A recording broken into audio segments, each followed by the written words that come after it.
Salut tout le monde, salut, c'est Zodro. Aujourd'hui, je vais vous apprendre à configurer Stepmania 5 afin de pouvoir y jouer dans les meilleures conditions possibles, au clavier bien entendu. Alors, on va pas perdre de temps, on va commencer tout de suite par aller dans les options, bien évidemment. Donc ici, moi, ce que je conseille de commencer à faire, c'est de créer un profil. Pour cela, c'est très simple, vous allez voir, il suffit de faire Create Profile. À partir de ce moment-là, donc vous entrez votre nom, etc. Pas de problème. Ensuite, vous voyez que moi, P1, il est déjà sélectionné. Voilà, ce qui permet que vos options vont rester à chaque fois que vous allez relancer le jeu. Et ça, c'est une bonne chose. Ensuite, le plus important, configurer les hotkeys. Donc alors, dans Stepmania, il y a les touches gauche, droite, haut, bas à taper, sauf que de base elles sont assignées sur les flèches comme on peut le voir ici. Sauf que nous on veut pas faire ça parce que à une certaine vitesse ça va devenir compliqué d'appuyer sur les flèches dans le bon ordre. Donc nous ce qu'on veut faire c'est placer nos doigts dans l'ordre des flèches. Alors on peut voir que du coup, alors c'est du QWERTY, hein. Donc Q c'est pour A, I c'est pour I, U c'est pour U, mais W c'est pour Z. Ok. Donc on peut voir que la première flèche à arriver dans le jeu est celle de gauche. Donc on va d'abord mettre... Après ça, ce sont mes dispositions à moi. Vous pouvez très bien changer de touche. Tant qu'elles sont dans l'ordre, ça va. Simplement savoir que l'ordre de base est donc gauche, bas, haut, droite. Voilà. Donc moi, ma première, c'est gauche, donc c'est A. La deuxième étant bas, c'est Z. Sur le clavier, passez vos doigts en même temps que moi sur le clavier, vous allez voir, c'est instinctif. Et ensuite, la troisième étant haut, j'ai mis U, et la quatrième étant droite, j'ai mis I. Ce qui fait que mes doigts sont placés dans l'ordre, AZUI, vous voyez ? Vous placez vos doigts sur AZUI, ils sont assez éloignés pour pas trop se gêner, et si vous voulez, vous pouvez mettre OP à la place de UI, vous voyez ? Si vous estimez que c'est pas assez éloigné, ou si vous estimez que c'est trop éloigné, vous pouvez mettre, je sais pas moi, RT par exemple, AZRT. C'est à vous de voir après selon votre préférence. Moi personnellement, ma préférence c'est AZUI, je trouve que c'est un espacement médium entre le ni trop loin ni trop près. Je trouve que c'est parfait. Donc voilà, une fois que vous avez fait ça, il vous suffit donc de quitter. Les autres boutons sont pas importants, faut juste pas oublier bien évidemment de mettre ça dans l'ordre, hein. Donc c'est gauche, bas, haut, droite. Voilà. Une fois que vous les avez mis dans l'ordre et que vos doigts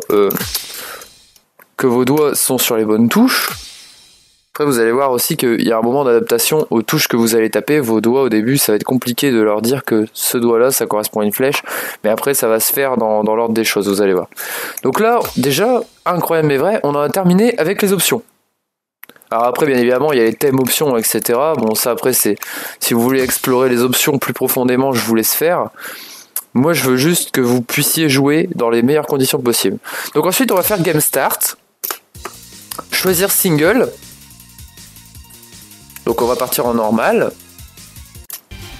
Et là on va choisir une musique. Alors par exemple, je vais mettre une musique que tout le monde a. Parce que moi j'ai beaucoup de packs forcément depuis le temps. Je vais choisir une musique que tout le monde a. Comme ça au moins vous pourrez vous baser là-dessus si vous le souhaitez. Voilà, donc par exemple celle-ci. Celle-ci est inclue de base dans le pack Stepmania. Il y a 3 musiques. Il y a Going Under, Mecha Tribe Basso et Springtime. Donc on va lancer une musique et on va appuyer tout de suite sur Entrée pour accéder aux options de la musique. Une fois dans les options de la musique, on va pouvoir choisir donc la vitesse. Alors la vitesse, c'est le truc le plus important à retenir. Savoir que de base, votre vitesse ce sera comme ça certainement. Voilà. Pour vous, il sera écrit ça. Alors il suffira donc de venir cliquer directement sur ces modes. Et ensuite de venir choisir votre vitesse en appuyant sur les différentes touches. Vous voyez par exemple là je fais plus 100, plus 100. Et donc ici ça augmente. Plus 100, hop c'est 600. Plus 100, hop c'est 700. Moins 25 c'est 675, etc. Donc du coup on va venir changer la vitesse comme ça. Pour des débutants je conseille de mettre une vitesse à peu près 550. Et après d'accélérer ou de ralentir selon vos préférences. Si vous pensez que ça va trop vite, baissez la vitesse. Si vous pensez que ça va trop lentement, l'augmentez. Vous allez vite voir que vous allez avoir besoin de l'augmenter. Parce que au fur et à mesure que vous allez vous améliorer dans le jeu, si la vitesse est moindre, vous allez taper les notes trop tôt ou alors vous allez carrément oublier des notes. Donc moi ce que je conseille pour des débutants c'est de mettre du 500 ou du 550. Moi personnellement j'ai commencé avec du 500. Voilà. Ensuite j'ai vu au bout de un mois peut-être un petit peu moins que c'était beaucoup trop lent, du coup je suis passé sur du 600. Et ensuite, au bout de 2 mois après ça, je suis passé sur du 700 et aujourd'hui, généralement, je joue en 750 ou en 700, tout dépend de la musique. Voilà. Ensuite, on a les skins de notes. Alors là, de base, ils seront en défaut. Voilà, donc ça c'est vous qui voyez. Moi personnellement j'aime bien les rétros parce que clignotent, etc. Et puis bon, vous êtes aussi sur la chaîne qui s'appelle chez Zodro, donc le rétro Zodro, tout ça vous connaissez, donc forcément rétro.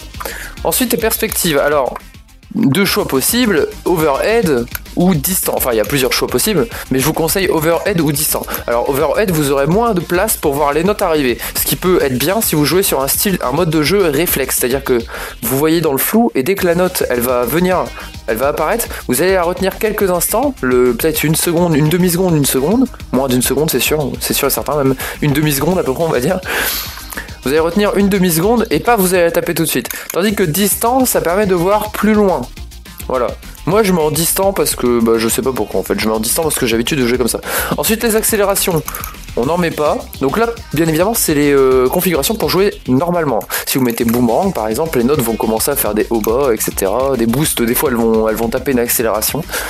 C'est vraiment genre pour accentuer un peu. Par exemple ici on a les effets, donc les confusions, donc les notes elles bougent un petit peu de gauche à droite. Ah non, ça je crois que c'est drunk ou dizzy. Enfin bref, ça fait des trucs. Voilà. Ensuite on a l'apparence. Alors là c'est l'apparence du HUD. Hidden, vous ne verrez pas les modes. Stealth, vous ne verrez pas les notes qui tombent. Blink, tout va clignoter. Donc vous les verrez partiellement. Et Sudden, je sais plus ce que c'est. Ah si, je crois qu'elles apparaissent, les notes qui tombent apparaissent, mais juste à la fin. Voilà. Ensuite, Mirror, je sais pas ce que ça fait, modifier la chorégraphie en ajustant la position des flèches. Ah, ça par contre, si, alors, je sais ce que ça fait, c'est simplement que je savais plus que c'était cette option-là. En gros, si jamais vous en avez marre de faire la même musique en boucle et que vous commencez à connaître un petit peu les touches par cœur, vous pouvez activer Mirror. Voilà, vous voyez, là il est activé, là il est pas activé. Voilà. Il y a une barre rouge en dessous, c'est-à-dire qu'il est activé. Alors vous pouvez l'activer ou le désactiver pour que les flèches change de position. C'est-à-dire que si avant, par exemple, la combinaison c'était gauche-gauche, droite-droite, bas, maintenant ça va peut-être être au droite, gauche, bas. Vous voyez ? Ça a tout changé. Au hasard, bien évidemment. Alors, insert, je sais plus ce que ça fait. Ah oui, si, ça rajoute des flèches en plus dans la chorégraphie. Ça, je déconseille parce que c'est un petit peu fucked up comme truc. Ça c'est l'inverse de insert, c'est-à-dire que ça enlève des notes dans la choré, je déconseille aussi, autant garder les chorés comme elles sont. Le scroll, alors là par contre ça c'est important, il faut activer le reverse, vous voyez là il est pas activé, il n'y a pas de barre rouge en dessous, et là bim il est activé, il y a une barre rouge en dessous, ça c'est important, parce que si vous activez pas le reverse, vos flèches elles seront en haut, donc elles vont venir de bas en haut, ce qui n'est pas du tout instinctif de base. Enfin pour un Européen du moins j'entends, c'est pas instinctif de base de regarder de bas en haut, vous allez plutôt vouloir regarder de haut en bas. Donc je conseille le reverse pour un Européen. Ensuite bien évidemment on va mettre les mines sur off, les attaques sur off, je sais pas pourquoi elles sont sur on, l'autoplay sur off, puisque ça joue automatiquement donc ça n'a aucun intérêt. Le screen filter, le pro timing en off. Alors ça, le pro timing, ça vous de voir. En fait, vous pouvez le mettre sur on, mais vous allez voir que pendant le jeu, c'est méga dérangeant. Ça met vraiment genre le temps que vous mettez, votre temps de réaction, pour que votre tape soit parfaitement calée sur le timing. Par exemple, si vous avez réagi 0,001 demi-seconde trop tard, et ben il va vous mettre moins 0,0,1. Voilà. Donc moi je déconseille. Le système pour moi de jauger si c'est flawless, donc sans défaut, perfect, c'est quoi après perfect ? C'est great je crois. Great, good, enfin bref, on s'en fout. Et ensuite vous avez le niveau de difficulté, ça vous vous en foutez parce que normalement vous l'avez choisi au début. On va revenir en arrière, je vais vous montrer. Voilà, vous voyez ici à gauche, là, il y a les difficultés, donc easy, medium, etc. À savoir que ça c'est totalement arbitraire, c'est celui qui fait la map qui choisit le niveau de difficulté. Alors forcément pour Going Under, étant donné que c'est une map qui est de base intégrée dans le jeu, elles sont bien choisies. Seulement ici vous voyez il y a Novice 1, on peut voir un Novice 12 alors qu'ici Expert est 10. Vous voyez ? Donc ici la meilleure note c'est 10. C'est le truc le plus difficile, et pourtant sur d'autres maps vous allez voir novice, donc le truc le plus facile, mais en 12. Donc ça n'a aucun sens. Donc l'important c'est ce qui est écrit ici, vous voyez, et ce qui est écrit là. Donc ici on voit que la musique dure 2 minutes 3, soit approximativement 120 secondes. On sait qu'en expert il y a 620 notes, il suffit donc de diviser les 628 pour les 120 secondes et vous savez à peu près le nombre de tapes par seconde que vous allez avoir. À force de faire des musiques, vous allez vous rendre compte que par exemple 3 tapes par seconde c'est très peu pour vous, mais que par contre 5 tapes par seconde c'est beaucoup trop. Donc vous allez vous situer aux alentours de 4 tapes par seconde. Donc moi ce que je vous conseille à ce moment là c'est de faire des musiques qui vont à peu près vous demander 4 tapes par seconde, des fois un petit peu moins pour vous faire plaisir, et des fois un petit peu plus pour vous mettre au challenge. Et c'est comme ça que vous allez évoluer petit à petit pour taper des 5 notes par seconde, des 6 notes par seconde, etc. et devenir de plus en plus fort. Voilà. Donc ça c'est ce que je vous conseille là par exemple ici, donc si on est sur du 120 secondes, je vais calculer ça vite fait, du 120 secondes.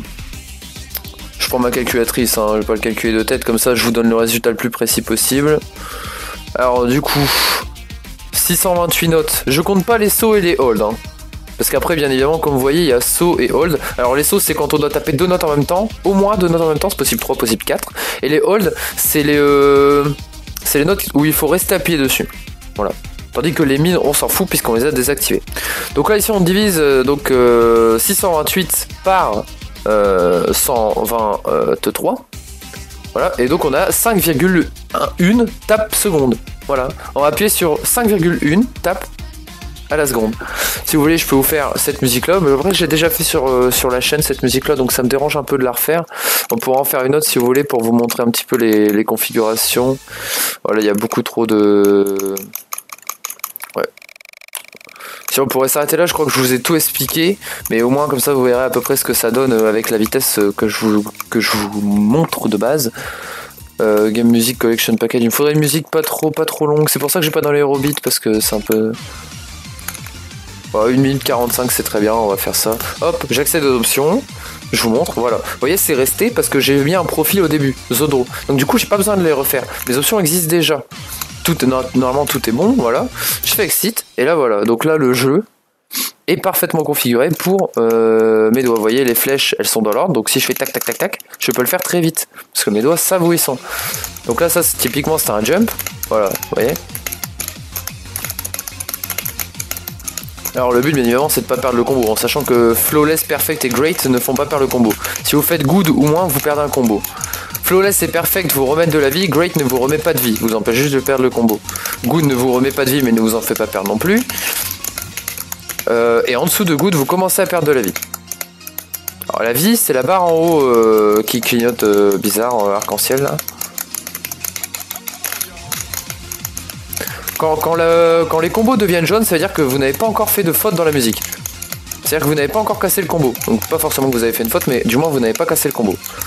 C'est par exemple si vous faites un good, vous n'avez pas fait de faute, mais vous avez cassé le combo quand même. Donc là pour l'instant on est en full combo.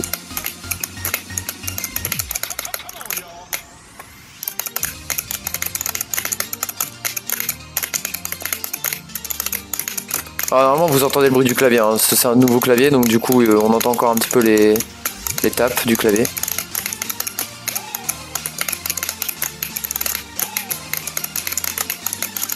Oh dommage. Ah putain, du coup je perds tous mes moyens parce que j'ai loupé une note alors que j'étais en full combo, que j'étais trop content. C'est pas grave, je ne pourrais pas vous montrer un full combo dans cette musique dans cette vidéo. Tant pis. A savoir que cette vidéo là je l'ai fait complètement comme ça là instinctivement parce que j'y pensais, je me suis dit que moi au début j'ai bien galéré pour le configurer. Heureusement j'avais un ami qui connaissait bien le jeu et qui m'a montré comment bien configurer mon jeu pour bien débuter, parce que j'imagine qu'en tant que débutant si on sait pas trop comment gérer les options ça peut vite être rebutant et du coup on a en plus même pas double A, bah, bravo, et du coup on n'a pas forcément envie de jouer, ce qui peut être un peu dommage parce que c'est vraiment un jeu qui est super bien.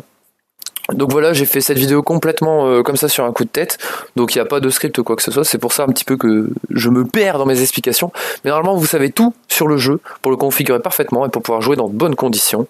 Donc voilà, je vous laisse à partir de maintenant, c'était Zodro, merci d'avoir écouté et bon jeu à vous.